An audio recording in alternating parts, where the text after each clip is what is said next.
चलिए, और इसी बीच एक और बड़ी खबर की ओर भी रुख कर लेंगे। भोपाल से खबर रखेगी, जहां उत्तरी ठंडी हवाओं से एमपी अब पूरी तरह से ठिठुर चुका है। 19 शहरों में तापमान 10 डिग्री से नीचे दर्ज किया गया, जहां ग्वालियर, चंबल और सागर में कड़ाके की सर्दी है। पर्वतीय राज्यों में बर्फबारी हो रही है। बर्फबारी से मध्य प्रदेश में और ठंड बढ़ेगी, तो पचमढ़ी से भी ज्यादा ठंडा रीवा दर्ज किया गया। रात का न्यूनतम तापमान 5.8 डिग्री दर्ज किया गया, जबकि भोपाल में 8.2, इंदौर में 11, ग्वालियर में 7.5 जो पारा है वो दर्ज किया गया। तो वहीं प्रदेश में तापमान 2 से 3 डिग्री की गिरावट के साथ फिलहाल अभी बना हुआ है। ज्यादा जानकारी लेंगे, सहयोगी दिव्या लगातार हमारे साथ बनी हुई हैं। दिव्या, उत्तरी हवाओं की वजह से मध्य प्रदेश में अब ठिठुरन और भी ज्यादा बढ़ने लगी है।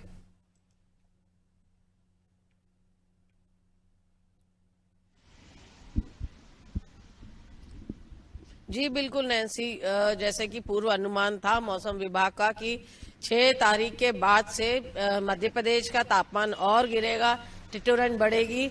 तो उम्मीद वैसी जताई जा रही थी, ठीक वैसे ही ठंड बढ़ गई है, तापमान गिरने लगा है और जो बर्फीली हवाएं वो मध्य प्रदेश पे अपना असर दिखाने लगी है।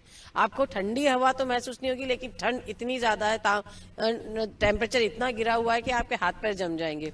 तो अब ये तापमान लगातार गिरता जा रहा है। और अगर भोपाल की बात करें तो भोपाल का रात का तापमान 8 डिग्री तक पहुंच चुका है और सबसे ज्यादा कम तापमान जो मध्य प्रदेश का एक लौता हिल स्टेशन है पचमढ़ी, 5 के आसपास जो है जो पचमढ़ी का तापमान पहुंच चुका है। तो जो तापमान पहले शीतलहर के बाद जो बढ़ गया था, जो रात का तापमान 10 से 15 डिग्री के बीच में आसपास मध्य प्रदेश के कई हिस्सों में पहुंच गया था, अब कई हिस्सों का तापमान लगातार गिर रहा है।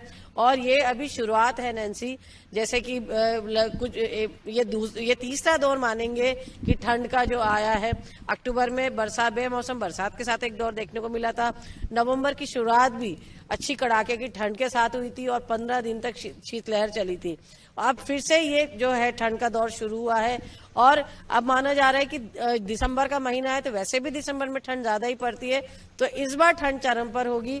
और इसका असर अभी से दिखने लगा है कि तापमान अभी कितना ज्यादा गिरने लगा है। दिसंबर की तो अभी शुरुआत ही हुई है, लेकिन तापमान काफी नीचे जाने लगा है। तो ऐसे में माना जा रहा है कि इस बार जो उम्मीद है कि ठंड कड़ाके की पड़ेगी, तो उसका असर दिखने भी लगा है नैन्सी। बिल्कुल, यानी कि इस बार तापमान में कहीं ना कहीं जो है बड़ी गिरावट देखने को मिल सकती है। लेकिन इसी बीच दिव्या, अगर नगर अमले की बात करें, तैयारियों की बात करें, तो रैन बसेरों को लेकर क्या स्थिति है, वहां के क्या हालात हैं? नगर अमला जो है वो क्या अपनी जिम्मेदारियां बखूबी निभा रहा है?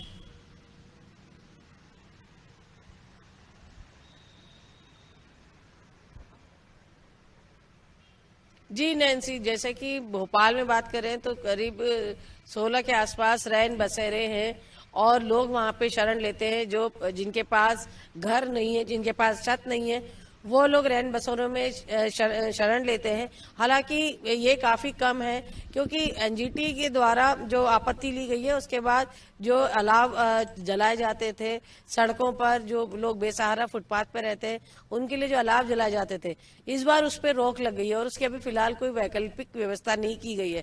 तो ऐसे में लोगों के पास अब एक विकल्प बचा है, जहाँ रैन बसेरे जिसपे वो शरण ले सके।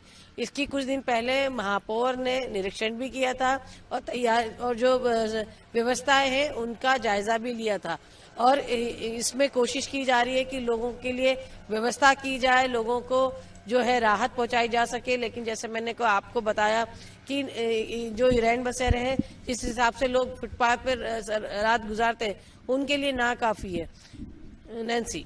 बिल्कुल, यानी कि रैन बसेरों में फिलहाल जो स्थिति है वो कहीं ना कहीं उम्मीद के अनुरूप उतनी ठीक नहीं है, जितने की लोग उम्मीद करते हैं कि अगर उनके पास इस सर्दी में रहने के लिए अपना कोई घर नहीं है, तो इस कड़ाके की सर्दी में वो रैन बसेरों का सहारा लेते हैं। लेकिन रैन बसेरों की स्थिति फिलहाल ज्यादा ठीक नहीं है। बहुत शुक्रिया आपका जानकारी साझा करने के लिए। तो आपको बताते चलें कि उत्तरी हवाओं की वजह से मध्य प्रदेश में ठिठुरन अब और भी ज्यादा बढ़ने लगी है, जबकि मौसम विभाग के द्वारा भी ये साफ तौर पर अलर्ट जारी किया गया है कि आने वाले कुछ दिनों में तापमान में इसी प्रकार का उतार चढ़ाव बना रहेगा। यानी कि मध्य प्रदेश वासियों को दिसंबर में कड़ाके की ठंड का सामना करना पड़ेगा, क्योंकि उत्तर की तरफ से जो ठंडी हवाएं आ रही हैं उसकी वजह से तापमान कई शहरों में 10 डिग्री से भी नीचे दर्ज किया गया। सबसे ठंडा रीवा रहा, जहां आपको 5 डिग्री तापमान दर्ज किया गया, जबकि पचमढ़ी में भी तापमान लगातार गिरता जा रहा है।